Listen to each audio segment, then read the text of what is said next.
As-tu déjà réfléchi à la raison pour laquelle Allah t'a créé? Pas seulement toi, mais tout cet univers entier. Les cieux parsemés d'étoiles, la terre sous tes pieds, chaque âme qui respire. Allah n'en avait nul besoin. Alors, pourquoi tout cela existe-t-il? Parce que cette vie n'est pas un hasard, c'est une épreuve. Et chaque épreuve a une fin. Un jour viendra où ce monde ne ressemblera plus à ce qu'il est aujourd'hui. Les montagnes s'effondreront en poussière. Les océans bouilliront. Le ciel lui-même se déchirera. Ce jour s'appelle Yawm al-Qiyamah, le jour du jugement. Mais voici ce que la plupart des gens ignorent. Entre le moment de ta résurrection et celui où tu entreras au paradis ou en enfer, il y a plusieurs étapes cruciales où tout ce que tu as fait dans cette vie sera examiné. Le prophète Muhammad, que la paix soit sur lui, ne nous a pas laissés dans l'ignorance de ce chemin. Il l'a décrit clairement, étape par étape. Pour le rendre facile à comprendre, j'ai divisé ce parcours en 10 phases puissantes afin que tu saches ce qui t'attend et comment te préparer avant qu'il ne soit trop tard. Abonne-toi, commente, like et partage cette vidéo pour qu'elle touche plus de monde. Phase 1, la résurrection. Prenons un exemple avec Omar. Il repose dans sa tombe depuis ce qui semble une éternité, enfoui profondément sous terre. L'obscurité l'entoure. Omar est allongé dans un silence total quand soudain, tout change. Un son retentit, si puissant qu'il ébranle l'univers entier. La trompette a été soufflée. L'ange Israfil a accompli son ordre. Ce son atteint chaque tombe, chaque âme qui a vécu. L'âme d'Omar est ramenée dans son corps. Les os se reconnectent. La chair se reforme. Sa tombe se fissure et s'ouvre. C'est la phase 1, la résurrection. Si Omar a vécu en paix pendant le barzakh, il se relève doucement. Pas de panique sur son visage, seulement du calme. Il attendait ce moment, prêt à se tenir devant Allah. Ses yeux expriment du soulagement. Mais si Omar a été puni dans le barzakh, la résurrection est terrifiante. La peur l'envahit. La confusion le domine. Son visage se tord de panique tandis qu'il peine à comprendre ce qui se passe. Le prophète, que la paix soit sur lui, a dit que les gens seront ressuscités pieds nus, nus et non circoncis. Mais personne ne le remarquera. Omar se lève et voit des milliards de personnes se relever au même instant, chaque humain qui a jamais vécu. Phase 2, le rassemblement. Omar regarde autour de lui et voit des gens partout, s'étendant à perte de vue. Des milliards et des milliards, tous réunis sur une vaste plaine appelée le Machar, où tout le monde sera rassemblé. Tes ancêtres, tout le monde. C'est la phase 2, le rassemblement. Omar assiste à une scène qui lui brise le cœur. Une mère aperçoit son fils dans la foule et fuit dans la direction opposée. Un père voit sa fille tendre la main vers lui et se détourne. Des frères qui ont grandi ensemble évitent désormais le regard l'un de l'autre. La femme qui t'a porté 9 mois dans son ventre, qui veillait la nuit quand tu étais malade, qui aurait donné sa vie pour toi sans hésiter. Elle te voit maintenant et s'enfuit.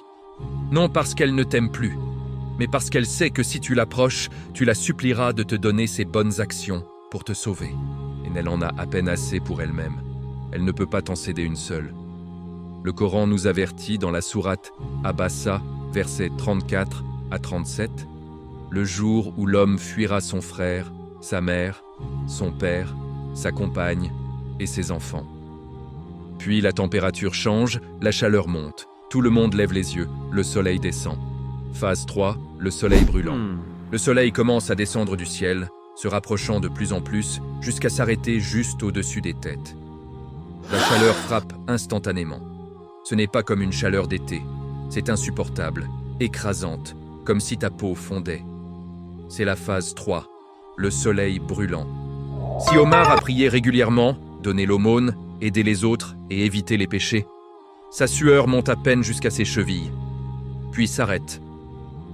Une ombre apparaît au-dessus de lui, fraîche et confortable. Il est protégé sous l'ombre du trône d'Allah, tandis que des milliards brûlent autour de lui. Mais si Omar a négligé ses prières, blessé les gens et n'a jamais repenti, la chaleur l'assaille sans pitié. La sueur monte jusqu'à ses chevilles, grimpe aux genoux, chaude comme de l'eau bouillante, atteint sa poitrine, rendant la respiration difficile, et continue jusqu'à submerger sa tête. Il se noie dans sa propre sueur, suffocant. Le soleil brûle d'en haut, pas d'ombre nulle part, pas de soulagement. Le prophète a dit dans Sahih Muslim, « Le soleil sera à une distance d'1 mille, et le niveau de sueur dépendra de tes actes. » 7 catégories de personnes obtiennent l'ombre d'Allah pendant que les autres brûlent. Les heures passent, la chaleur ne diminue pas. Les gens hurlent, suppliant que le jugement commence. Phase 4. La grande supplique. La chaleur devient insoutenable. Les gens atteignent leurs limites. Les corps tremblent, la sueur coule. Les visages s'effondrent d'épuisement et de peur. Personne ne peut plus l'endurer. Une désespérance silencieuse se propage dans la foule. Tout le monde sait que quelque chose doit se produire. Puis, les gens se ruent vers Adam, le premier humain. Ils l'entourent, désespérés, le suppliant de demander à Allah de commencer le jugement, car ils ne survivent plus à cette attente. Adam baisse la tête et dit « Nafsi, nafsi, moi-même, je ne peux pas vous aider. » C'est là. Il se rue ensuite vers Nuh. Même réponse. Puis vers Ibrahim, Moussa, Issa. Chaque prophète refuse. Enfin, ils atteignent le prophète Muhammad. Que la paix soit sur lui. Ils le supplient. Il ne les repousse pas. Il avance et se prosterne, louant Allah avec des paroles qui lui sont réservées.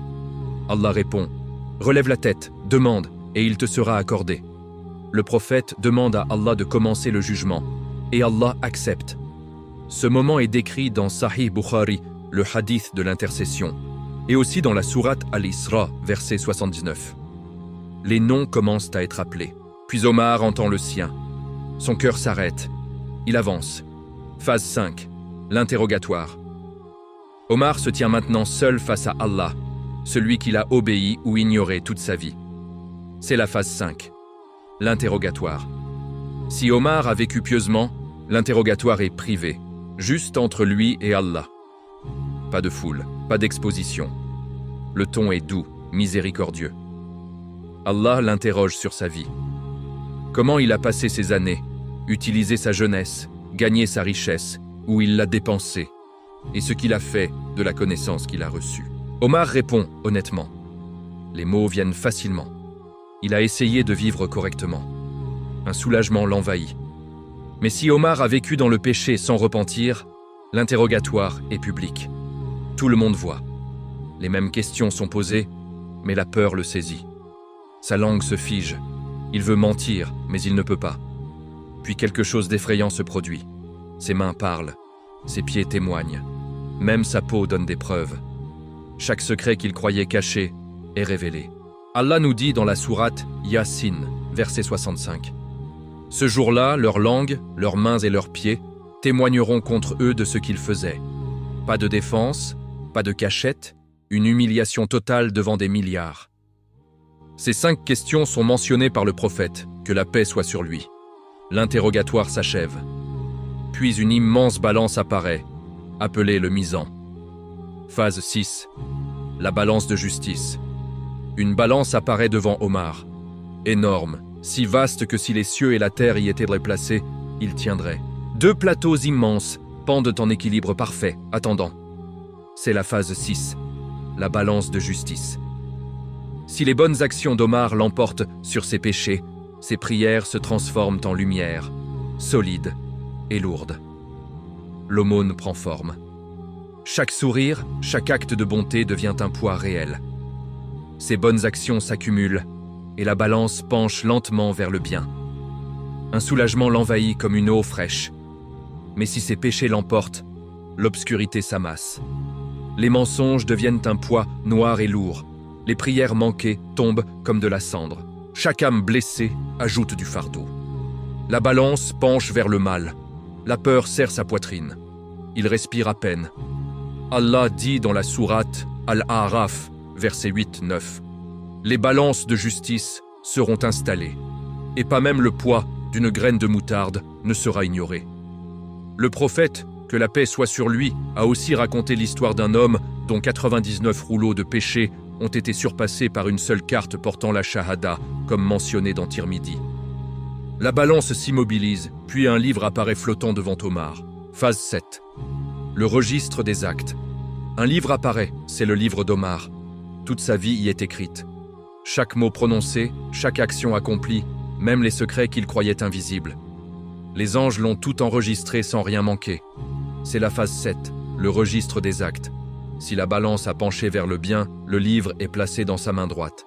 Omar le prend avec joie. Il l'ouvre, lit page après page, souriant, les larmes aux yeux. Il se tourne vers les autres et dit « Lisez mon livre, je savais que je rencontrerais mon Seigneur. » Son cœur trouve enfin la paix. Mais si la balance a penché vers le mal, le livre vient de derrière. Il est forcé dans sa main gauche. Il le serre, mais n'ose pas regarder. Il essaie de le cacher. J'aurais préféré ne jamais recevoir ce livre. J'aurais préféré ignorer mon compte. Le désespoir l'accable. Allah décrit cette scène dans la sourate Al-Haqqa, versets 19-26.